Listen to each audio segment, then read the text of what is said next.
আমি বাড়ি আমি বাড়ি থাকলে তো তোমার দাওয়াত দিতাম। ওই জায়গায় অনুষ্ঠান নাকি আজকে, দোকানপাটও দিয়ে একটা বসতেও পারে। ভাই তোমার ও তো খালি ওই যুদ্ধের জন্যই ওয়েট করতেছে।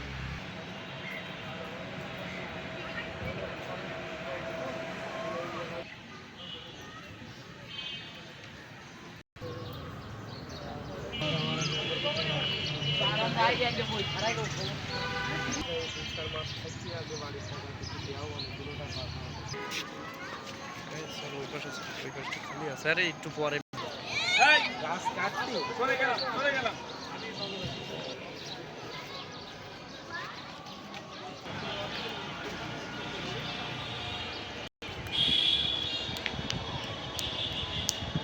ওই সে কনসার্টটা কি মানে আমার কি এলাকার মানুষ না বাইরের লোক আর